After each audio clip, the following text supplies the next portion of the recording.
Assalamualaikum warahmatullahi wabarakatuh. Halo, kembali lagi dengan Jendela Rasa. Pada video kali ini, saya akan membahas mengenai gaya parenting ala Rasulullah Shallallahu Alaihi Wasallam. Sebenarnya apa sih itu parenting?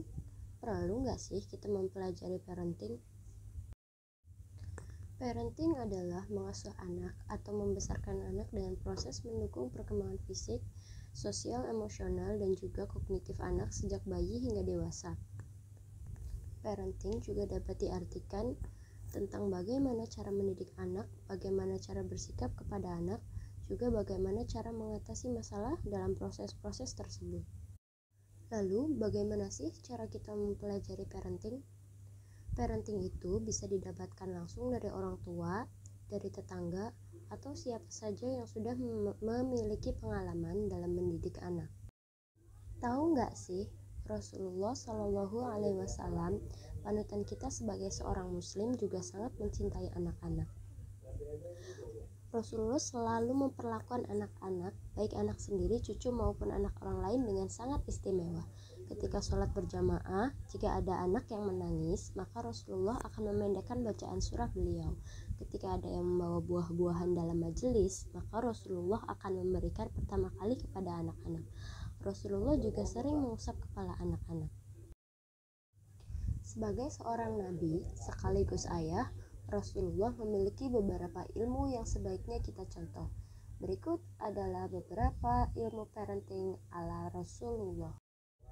Yang pertama adalah membiarkan anak bermain. Kita tahu bahwa dunia anak kecil adalah bermain. Ketika kita kecil pun yang kita tahu hanya main, makan, dan tidur, bukan? Dalam riwayat, Rasulullah tidak pernah melarang anak-anak bermain. Dalam hadis disebutkan dari Aisyah radhiyallahu anha, ia berkata, "Aku dahulu pernah bermain boneka di sisi Nabi. Aku memiliki beberapa sahabat yang biasa bermain bersamaku. Ketika Rasulullah masuk dalam rumah, mereka pun bersembunyi dari beliau. Lalu beliau menyerahkan mainan padaku satu demi satu, lantas mereka pun bermain bersamaku." Hadis riwayat Bukhari. Bermain itu merupakan kegiatan yang sangat menyenangkan untuk anak usia dini. Bermain dapat melatih motorik halus, juga motorik kasar, serta keseimbangan tubuh anak. Bermain juga dapat melatih imajinasi anak, juga kemampuan bahasa mereka. Yang selanjutnya adalah tidak marah saat anak tidak menuruti perintah. Anak itu masih memiliki sikap egosentris. Mereka memiliki dunia sendiri, gemar bermain juga bersenang-senang. Memarahi anak juga memiliki dampak negatif untuk perkembangan mereka. Anak akan memiliki sifat egois dan keras kepala. Anak juga suka menentang dan meniru apa yang kita ucapkan kepada mereka. Selanjutnya adalah sering menggendong, memeluk, dan mencium anak. Banyak hal positif yang akan berdampak pada anak, seperti anak akan menjadi lebih penyayang, terciptanya ikatan yang kuat antara orang tua dan anak, juga mengurangi stres pada anak. Selanjutnya adalah mengajari ilmu tauhid dan cinta pada 3 hal. Ilmu tauhid adalah ilmu yang mengajarkan tentang ketuhanan.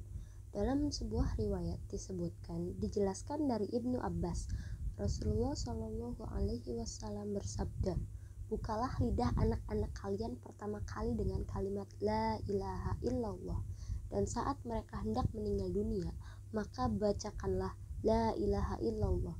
Sesungguhnya barang siapa awal dan akhir pembicaraannya La ilaha illallah, kemudian ia hidup selama 1000 tahun, maka dosa apapun tidak akan ditanyakan kepadanya." Sya'bul Iman. Rasulullah juga menekankan agar anak-anak dididik dengan 3 hal, yaitu mencintai Nabi, mencintai keluarga Nabi, dan juga membaca Al-Quran. Kenapa hal tersebut harus diajarkan? Karena agar anak memiliki panutan serta pedoman dalam mereka menjalani kehidupan. Yang selanjutnya adalah mengajari kejujuran. Mengajarkan kejujuran sangat penting bagi anak. Rasulullah selalu mengajarkan kejujuran kepada anak-anak. Tidak segan pula beliau juga memberikan hukuman apabila mereka berdusta. Selanjutnya adalah tidak membeda-bedakan atau berlaku diskriminasi kepada anak yang satu dengan yang lain. Rasulullah Shallallahu Alaihi Wasallam bersabda, Bertakwalah kamu kepada Allah dan berlaku adillah kamu di antara anak-anakmu. Hadis riwayat Bukhari. Selanjutnya adalah menjaga anak dari perbuatan dosa. Salah satu yang harus diwaspadai sekarang adalah penggunaan smartphone pada anak. Jika mereka bebas menggunakannya di kamar atau tanpa pengawasan orang tua, besar kemungkinan anak akan menggunakan untuk melihat hal-hal yang haram seperti video porno atau kekerasan. Bukan hanya dosa zina, tapi juga bisa merusak otak anak seperti halnya kecanduan narkoba. Anak malas beraktivitas, juga kehidupannya sering dihabiskan untuk hal yang tidak bermanfaat. Mengajari anak untuk beribadah seperti berpuasa, sholat, doa, dan juga berzikir. Rasulullah Shallallahu Alaihi Wasallam bersabda, perintahkanlah anak-anak kalian untuk sholat ketika mereka berumur 7 tahun dan pukullah mereka jika enggan melakukannya pada usia 10 tahun dan pisahkanlah tempat tidur mereka. Hadis riwayat Ahmad.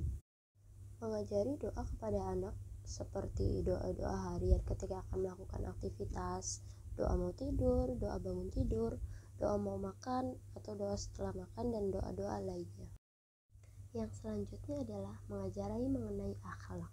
Kebaikan seseorang itu dinilai dari dua hal, yaitu agama dan akhlaknya. Banyak orang yang berilmu tinggi namun akhlaknya dihiraukan. Kita sebagai calon orang tua hendaknya selalu memperbaiki akhlak kita, karena suatu saat nanti kita akan menjadi contoh bagi anak-anak kita. Selanjutnya adalah mengajari anak cara berpakaian. Allah berfirman dalam surat Al-Ahzab ayat 59, wahai Nabi, katakanlah kepada istri-istrimu dan putri-putrimu serta wanita-wanita kaum mukminin, hendaklah mereka mengulurkan jilbab-jilbab mereka di atas tubuh mereka. Hal itu lebih pantas bagi mereka untuk dikenali sebagai wanita baik-baik hingga mereka tidak diganggu. Dan Allah Maha Pengampun lagi Maha Penyayang. Perintah menutup aurat bukan hanya untuk perempuan. Laki-laki juga diperintahkan untuk menutup aurat dari pusar hingga lutut. Yang terakhir adalah mengajarkan anak hanya bergantung pada Allah. Anak-anak sebaiknya diajarkan untuk mengembalikan semuanya kepada Allah, karena Allah yang memberikan ujian, Allah juga yang memberikan resolusinya. Rasulullah bersabda, "Nak, aku akan memberimu beberapa pelajaran. Peliharalah Allah, niscaya Dia akan balas memeliharamu. Peliharalah Allah, niscaya kamu akan menjumpainya di hadapanmu. Jika kamu meminta, mintalah kepada Allah. Dan jika kamu meminta pertolongan, mohonlah kepada Allah. Ketahuilah, sesungguhnya apabila manusia bersatu padu untuk memberimu suatu manfaat, niscaya mereka tidak akan dapat memberikannya kepadamu, kecuali mereka telah ditakdirkan oleh Allah untukmu." Nah, jadi itu adalah beberapa ilmu parenting ala Rasulullah. Dalam menerapkannya pada anak, orang tua harus selalu bekerja sama dan juga memantau pertumbuhan serta perkembangan anak. Orang tua juga harus selalu sabar untuk mengajarkan hal-hal baik pada anak. Jika kalian tahu gaya parenting ala Rasulullah yang lain, boleh komen di bawah. Terima kasih, sampai jumpa di lain kesempatan. Semoga Allah selalu memberi kita kesehatan. Wassalamualaikum warahmatullahi wabarakatuh.